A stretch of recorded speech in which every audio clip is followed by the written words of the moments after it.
waddan walba dadka ku nool waxa ay leeyihiin caadooyin dhanka guurka ah. haddaba waxaan idiin soo gudbinaynaa dhaqamada guurka ee ugu yaabka badan.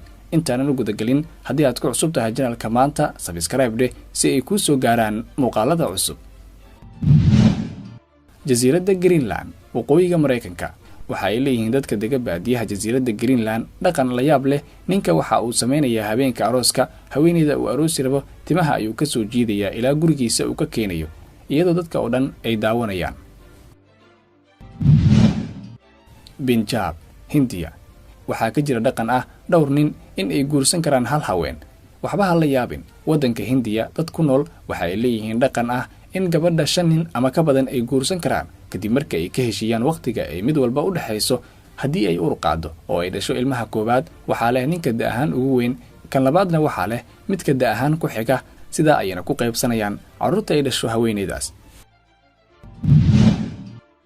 qabiilka Soorma, Itoobiya.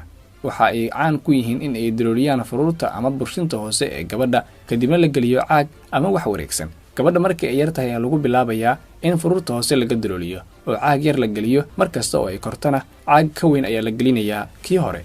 shayga ku jira furuurta gabadha haddii uu weyn yahay, maharka laga qaadayna ninka aad ayuu u badnaanayaa. waxaana sidoo kale shardi ah gabadha marka la guursanayo in ilkaheeda hoose maqan yihiin, caaggaasna furuurta ugu jiro. qabiilka Jacliin, Suudaan. garaacistu waa caado hore oo ay gundhigeen wadaadada qabiilkaas, jiilka ka dambeeyana ay raaceen. inta aan la isku mehrin wiilka iyo gabadha ayaa wiilka waxaa la keenayaa madal ay joogaan dadka ka socda labada reer. walaalaha iyo aabbaha gabadha waxa ay soo qaadanayaan jeedal, wiilka ayayna la dhacayaan jeedal. waxaana shardi ah in uusan wiilka xanuun muujin, haddii uu xanuun muujiyana lama siinayo gabadha. Amazon, koonfurta Mareykanka.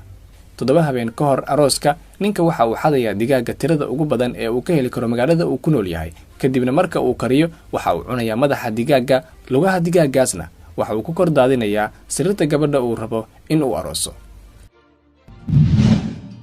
Scotland. dhaqamada la yaabka leh ee waddanka Scotland waxaa ka mid ah dhaqanka ah in aroosada lagu tuuro ama lagu daadiyo wax kasta oo uraya sida ukunta halawday iyo cuntooyinka qurmay, kadibna lagu soo wareejiyo daafaha magaalada iyadoo uraysa.